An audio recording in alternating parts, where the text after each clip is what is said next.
And I'm really glad that Matthew Green is with us again today. And I'll just briefly introduce you again, Matthew. Probably no introduction is needed, but I like doing it. Just a blessing and honoring of you as you come into the space. So, Matthew is a journalist working to show how an understanding of collective trauma can help solve the climate crisis. After working for years as an international correspondent for the Financial Times and Reuters, covering conflicts in Iraq and Afghanistan, he returned to Britain to write a book called Aftershock, a book about military veterans and their families finding new ways to heal from the psychological scars of war. Yeah, and since then, Matthew is focusing on reporting on climate change and is now a global investigations editor at a climate news server called DSmog. And he also writes a beautiful newsletter that I'd invite you to sign up for on healing collective trauma. And thank you, Matthew. You were with us for the opening of this event, and you're with us again tonight. And over to you. Well, thank you. Thank you so much for having me, Kosha. As I was sitting, listening to your words, they were touching me so deeply. And I was really reminded that the solutions, the response to the crises we find ourselves in are going to come from within us. And they come from within us when we're able to connect and relate in more intimate, subtle, safer, more coherent ways. And as we do that, this natural capacity that we own as humans starts to work in its mysterious way. When we start to find that the veils that have been placed on our vision by our past traumas, whether from our own lives or from our ancestral lines, they just start to dissolve. And as I've been observing lately, when that happens in a group, it's amazing the kind of energy that is unleashed, not just for the people present, but for the collective as well. And I'm still relatively new to this, but I have a deep intuition that it's this kind of relationality that is actually what is being called forth in the face of this emergency that we're in. And that's what ultimately is going to lead us through it. So I'll maybe pause there, but your introduction awoke something within me. So thank you for letting me speak that. And I just wonder, whether at that particular point where you speak about the structures of trauma or the places where trauma can freeze us into patterns of separation. And I'm just reminded that the pattern of separation between the richest and poorest countries and the lack of common ground and common experience is what is currently a deep gap in our response to climate change. But I wonder whether you might want to, from your personal experience, share a bit deeper about the experience of melting in those deep places in a group, because you said, that you feel that there is an unleashing of a great potential in those places where melting takes place. And I wonder whether you could describe this to us a bit more precisely.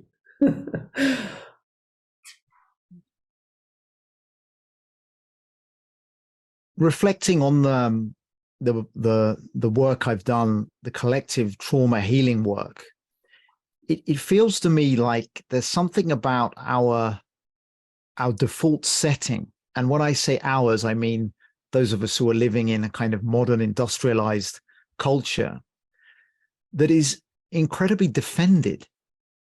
Even as I come here to speak with you now, I feel like I'm in such a warm, inviting container with the energy that you brought. And I know that the audience for these calls shares our commitment and our interest.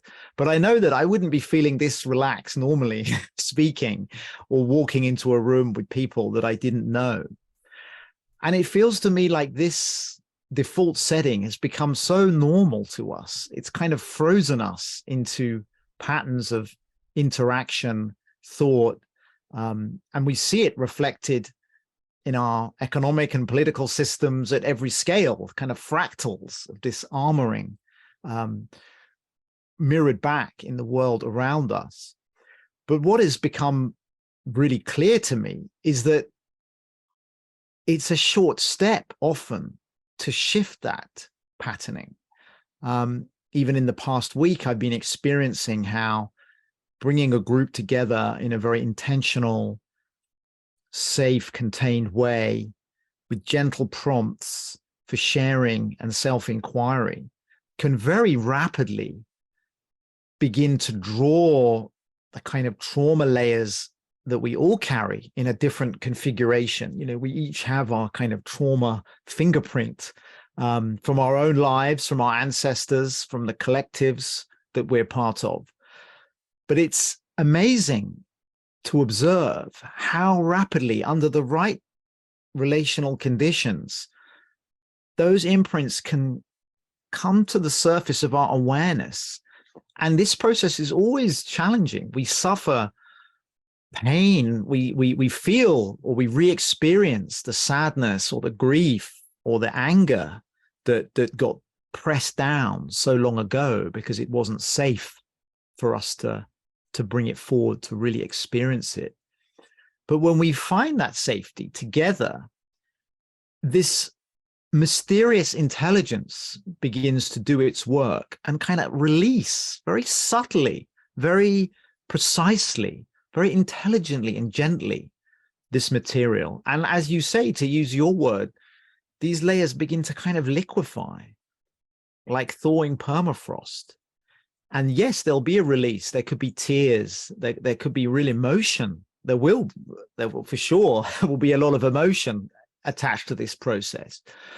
But at the end of it, or as we progress through it, the energy that is freed up, that I physically feel in my body, like shimmering through my body as after the tears, is extraordinary. And when we do this in a group, when we connect this together, that's when the real, I think, scope for collective intelligence and collective wisdom begins to shine through. And it's not always something that we can track in a linear way, in a kind of cause and effect, classical Newtonian sense. But I really believe that when these groups come together, they kind of create a field that has a much bigger impact than any of us can perceive individually. And as we link more of these fields together, that's when we can start to think about the kind of bigger shifts, social tipping points, that mean we actually may have more cards left to play in this crisis than, you know, we might assume from watching the news or just depending on the hard physics of the situation. Yeah, wonderful. Thank you so much, Matthew. And somehow it also reminds me, because, you know, you bring the experience from being in a human group, right? And yesterday, in a way, we also had because I think we're also here, and even Thomas Hübel is more and more also looking at the trauma between us and nature.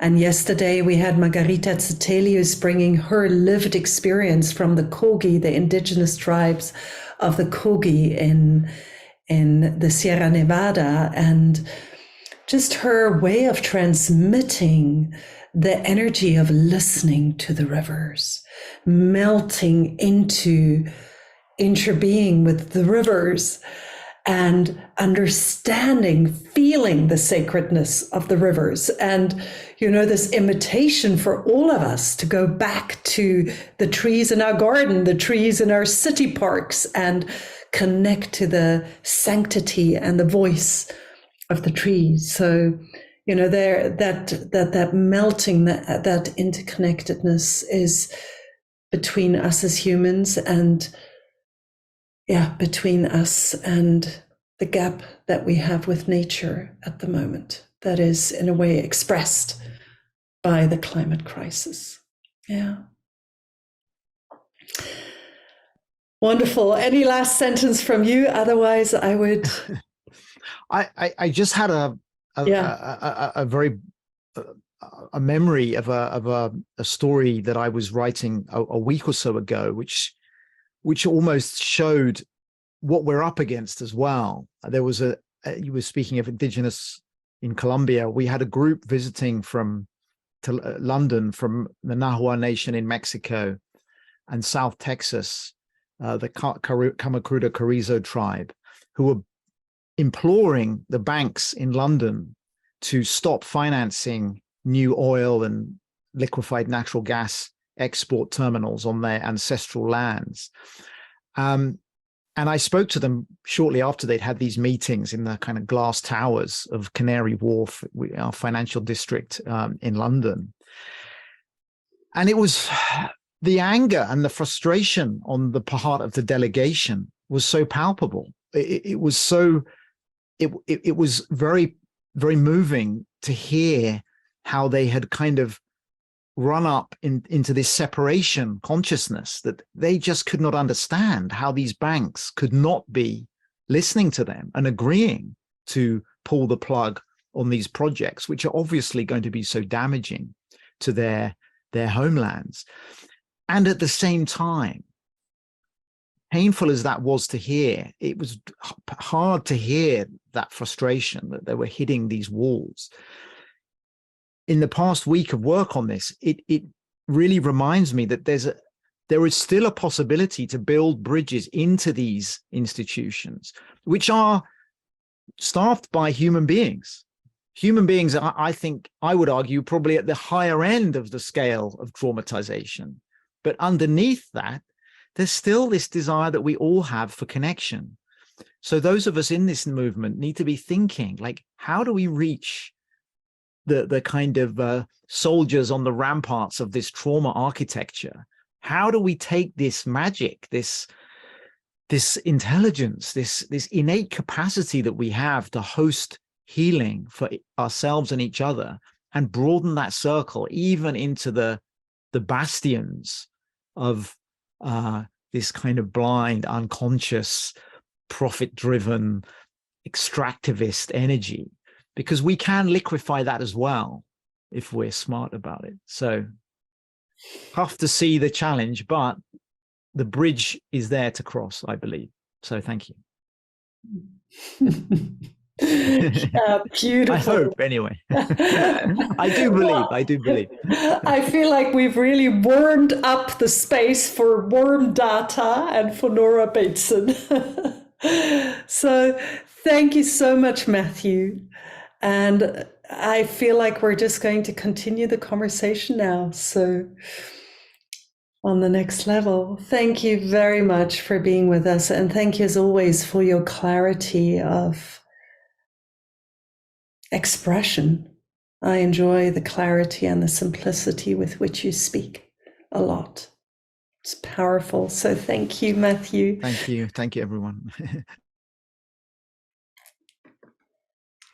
Yeah, so I think, and just to say, I just see the question about the recordings. So we're preparing the recordings as we go, and you can find them on our websites very soon after the calls, and they'll stay available for free.